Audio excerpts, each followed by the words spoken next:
In the last video, we completed a 54-inch one-piece bow that I am very pleased with. In today's video, we're going to complete a 3-piece takedown bow that was part of the mountain bow series. In this series, I'm grabbing a bow that's collected dust on the bow wall that was never finished, and I'm finishing it out to give it its full potential. And the bow we're building today, I'm going to give away for free to one of you guys. Archery.com for more details. But with that, welcome and thank you for joining me on episode 4 of Bows Reimagined.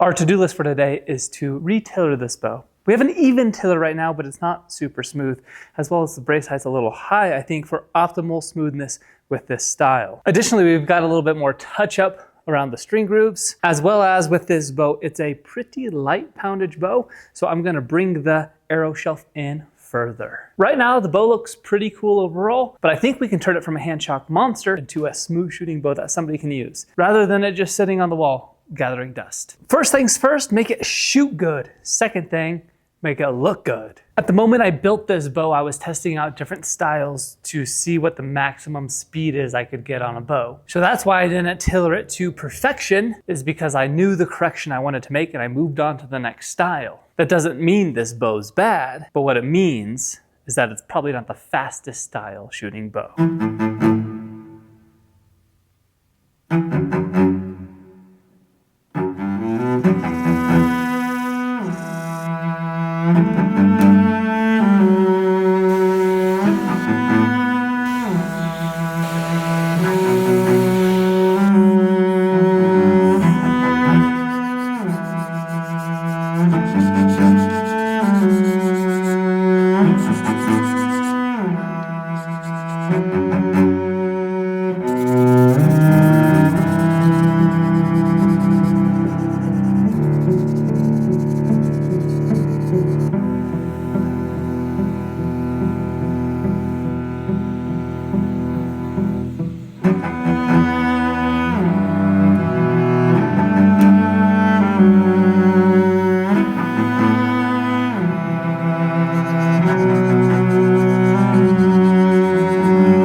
One of the cool things about this style, even though it's not the fastest bow, and it's not even going to be the smoothest style of bow, but it does have a near infinite draw. Well, not infinite, but this is normal right here, 28 inches. That's a 27-pound bow, so check it. That's 28 inches. This bow can go another 8 inches down to 36 inches, 40-pound, all due to the shape of the limbs coming off the riser with the recurve so that it doesn't stack, nor does the strings pull off the tip overlays. So this bow doesn't only go to 28, 29, 32, you can go all the way back to 30. So you could do a thumb release and go way back with this guy if you wanted to. Or you could be 6'8" and shoot this no problem. I got a longer string and a 1/8 inch positive tiller right now, so let's shoot it. Ooh, that is better. That's a lot better. Each bow has a brace height that is optimal for its smoothness. And I dropped this one an entire inch, and then I also created a positive tiller rather than an even tiller. And yeah, it's not the smoothest bow, but it's a lot better than it was. And even moving from that light arrow to this heavier arrow, The heavier arrow definitely is a little bit smoother, but that's pretty close. I'm gonna shoot this quite a few more times to get it, to lose the memory of removing material. And how I drew that down to 36 inches, you can overstretch bows, but that's primarily with wood. I found fiberglass doesn't really overstretch, and I've tested to complete failure on many different bow styles.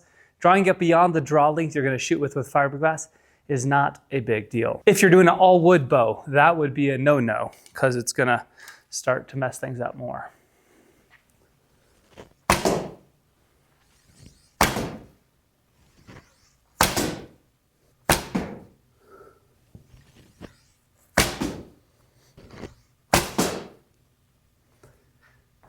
Yeah, I'm finding this relatively easy to be accurate with, but it does jump a little bit in the hand still. But as far as consistency right off the bat, that's 6 in a row within the 4-inch circle.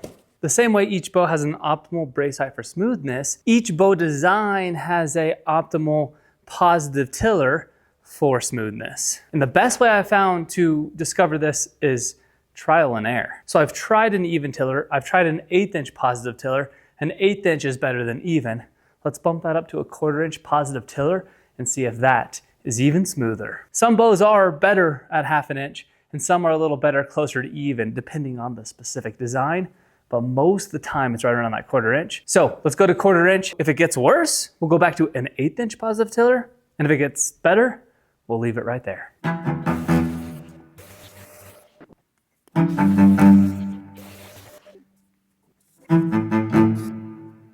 Okay, let's see where we're at now. It's a weird thing because it takes a lot of experience and a lot of trial with so many different bows to be able to start spotting these things. Either that or maybe I'm just a slow learner. But I got a hunch this will be better.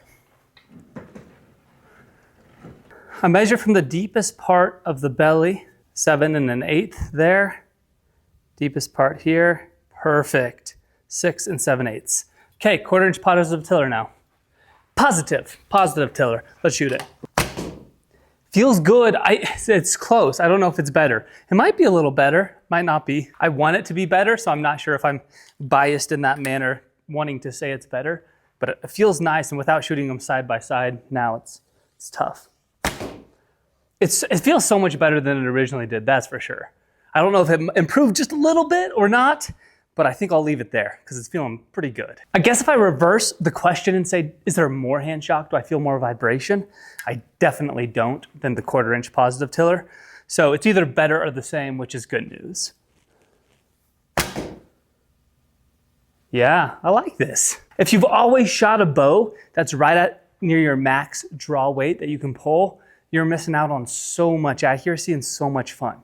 Try to get a bow that's way less than what you can pull and shoot it for practice. It opens up the enjoyment of shooting, for me at least.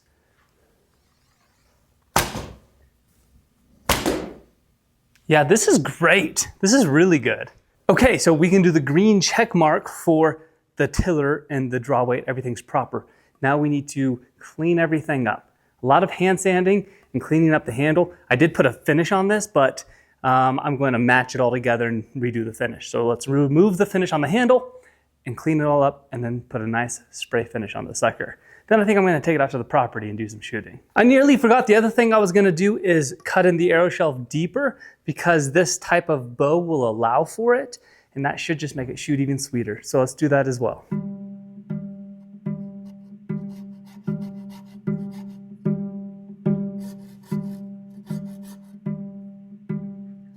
Not much, just coming in another 1/8 of an inch.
few unique characteristics to this bow. The first one being that the limbs come into the riser to where they're flush. Most risers, the limbs are sitting on top of it rather than inlaid into the riser. This makes the handle go further back, which actually reduces the smoothness slightly, but makes it a little bit faster. The other thing is the nature of the limbs coming completely flat off the riser. You'll see when it's at brace height, it's just a flat bow with a recurve, which mimics more of a traditional style wooden bow. We ended with a 28-pound draw at 28 inches and a 40-pound draw at 36 inches. This can be drawn back extremely far, so no matter how you shoot or how tall you are, you probably could shoot this one. And with that, I got a little course set up right here, so let's take a couple shots. Target number one's just up there on the ground.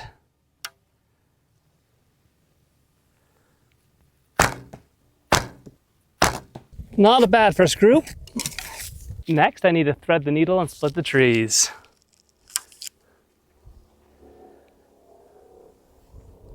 I think I like the way the green ones shoot best. I haven't tuned any arrows yet,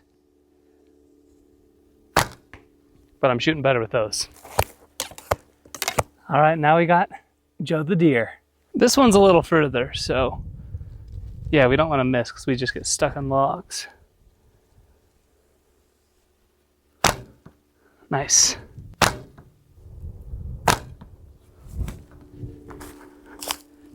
That's a good group.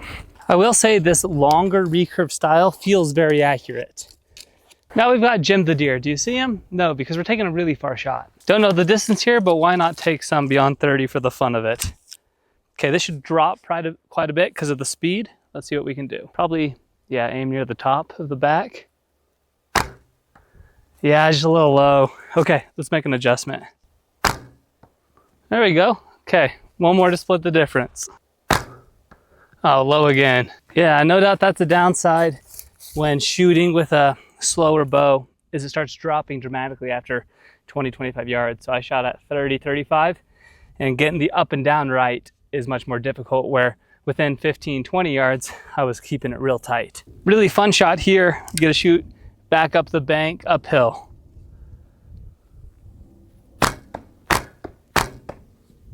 Well, here it is. This bow is definitely a keeper. If you want this one, I'm giving it away for free. Check the description for that. The giveaway is through my website, and yes, you do have to enter your email, but I do need your email, so for the person who wins, I can reach out and give it to them. With that, thank you for watching. Bows Reimagined number 4 in the books. See you on the next one.